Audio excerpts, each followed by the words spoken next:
Bienvenue dans notre série des paroles de motivation. Notre chaîne YouTube, Josaphat Mambweni TV. Que mon Dieu vous soit favorable.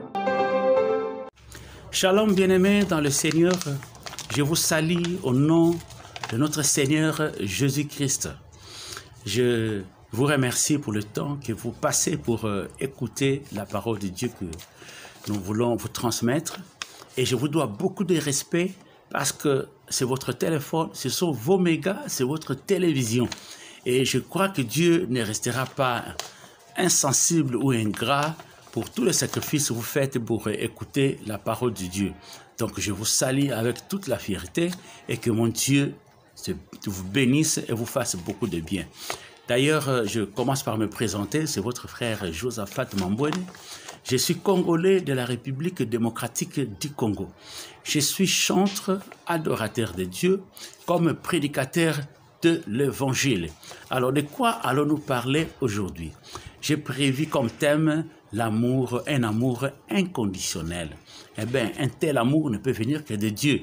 Je vous lis Jean 3,16, car Dieu a tant aimé le monde qu'il a donné son Fils unique, afin que quiconque croit en lui ne périsse point, mais qu'il ait la vie éternelle. Dieu, c'est lui-même amour. Il exerce tout par amour. Tout ce qu'il dit par amour. Tout ce qu'il fait, c'est par amour. La façon dont il agit, c'est toujours par amour. Et cet amour est inconditionnel. Je vous le dirai pourquoi. Et je vous dirai aussi quelles sont les raisons qui poussent Dieu à tant aimer le monde. Quel amour, quelle dose d'amour pour le monde. Malgré ce que nous sommes, malgré ce que nous faisons, quelle dose d'amour. Inconditionnel tout simplement. Dieu nous aime et n'attend rien en échange. Il n'a pas besoin que nous l'aimions d'abord pour qu'il nous aime. Il n'a pas besoin que nous fassions encore quelques sacrifices que ce soit pour qu'il nous aime. Non, Dieu nous aime parce que c'est dans ta nature de le faire. Dieu nous aime, quel que soit ce que nous faisons, quel que soit ce que nous disons, quel que soit ce que nous pratiquons. Ça, c'est une bonne nouvelle, je voudrais dire à une personne, que tu sois brigand, que tu sois une prostituée, que tu sois un colporteur, que tu sois celui qui a divisé des familles, tu as avorté plusieurs fois, tu as commis beaucoup de dégâts, tu as volé, tu as menti, tu as séparé de mariage, femmes et enfants, tout ça, tu as détruit des familles d'autrui. Je te dis, l'amour de Dieu ne fait exception de personne, l'amour de Dieu te suivra là où tu es. Tu pourras te dire, ah, mes frères, qu'est-ce que tu racontes là? Moi, je suis né dans une famille où on n'a même pas, on m'a rejeté. On a dit que je suis sorcier.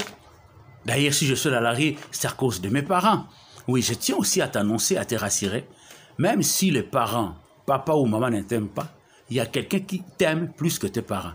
Il y a Dieu, Jésus-Christ. Lui, il t'aime. Lui, il t'aime. Lui, il t'aime vraiment. Il sait, il connaît ta situation. Moi, j'ai déjà vu l'amour de Dieu prendre une personne, les nettoyer, faire de lui une personne de valeur. L'amour de Dieu peut te pardonner des tonnes et des tonnes de péchés que tu as commis et faire de toi un homme blanc comme la neige.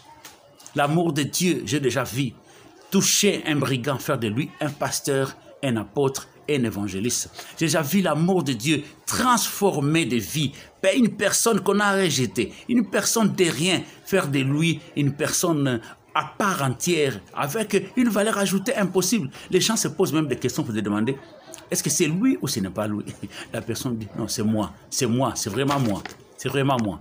C'est un peu ça. Alléluia, gloire à Jésus. J'ai déjà vu aussi dans la Bible, le temps nous manquerait pour expliquer tout cela, l'amour de Dieu a touché Paul. Paul est devenu un grand apôtre et prédicateur de l'Évangile. D'ailleurs, la plupart des livres écrits dans le Nouveau Testament, c'est sous sa main. Dieu a localisé aussi Zachée grâce à son amour, de Matthieu qui était comme des collecteurs d'impôts, des gens de mauvaise vie. D'ailleurs, à l'époque de Jésus, les pharisiens déjà étaient en train de critiquer Jésus. Mais ce monsieur, il n'est que là où se trouvent les pécheurs. Il mange avec les pécheurs, il boit avec les pécheurs. Ça, c'est quel Dieu? Il se prévaut aussi être un fils de Dieu. Tout ça, Jésus était assez clair. Je ne suis pas venu pour ceux qui sont en bonne santé, subvenir pour les malades. Voilà un peu cette réalité que la Bible explique. Alors, quelles sont les raisons qui poussent Dieu à tant aimer le monde? Ça, vous devriez le savoir, bien-aimés dans le Seigneur. Dans le livre de Genèse 1, 26, la Bible dit, dans les conseils divins, créons l'homme à notre image et selon notre ressemblance. Ah! Tu es étonné? Mais non! Tu es différent d'un animal.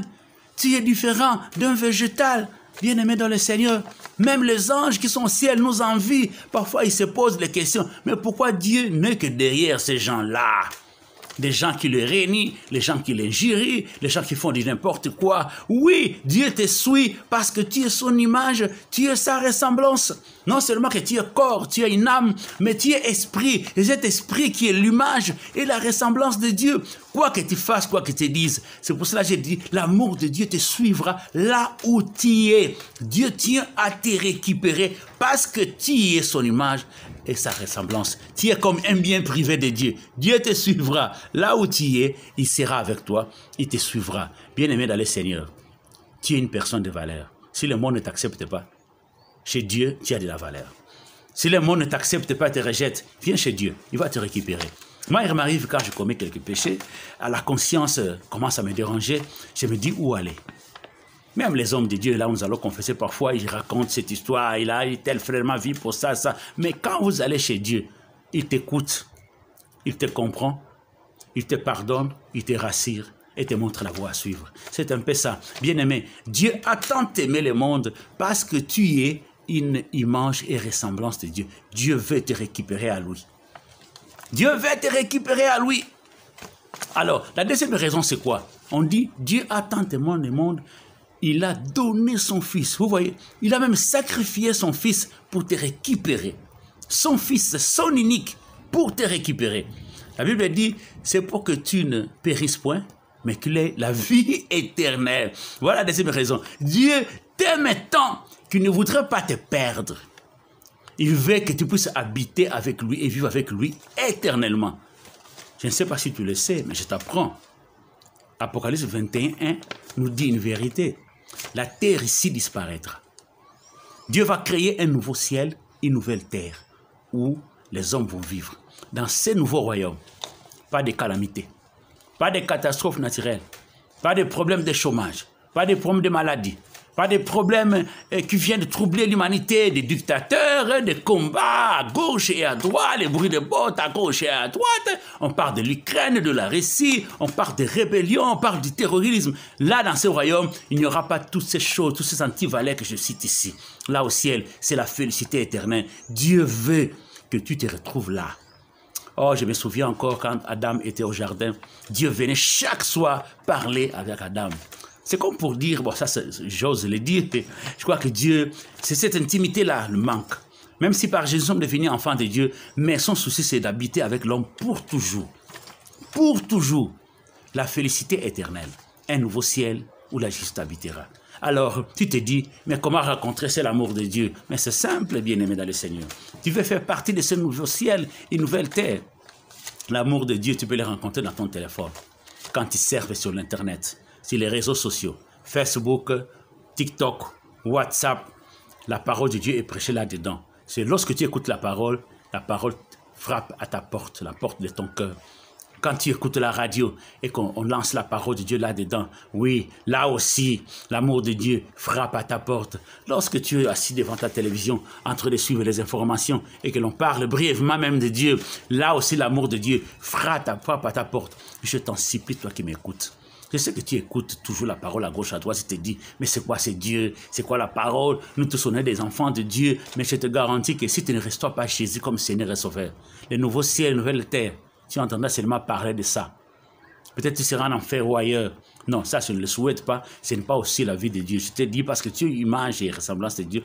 Dieu te suivra partout où tu es. Dieu veut que tu fasses partie de cette nouvelle félicité éternelle où la justice va habiter. Nous serons avec le Seigneur pour toujours. Voilà pourquoi Dieu va jusqu'à sacrifier son Fils, son unique. Ouvre ton cœur, reçois-le comme Seigneur et Sauveur. Il fera de toi fils de Dieu, enfant de Dieu, héritier, co-héritier avec Christ. Ton nom sera écrit dans les livres de vie, parmi les personnes qui vont hériter ce royaume. Est-ce que tu as compris le message? Que mon Dieu te bénisse. N'oublie pas de t'abonner. Que Dieu bénisse et visite ta famille. Ciao.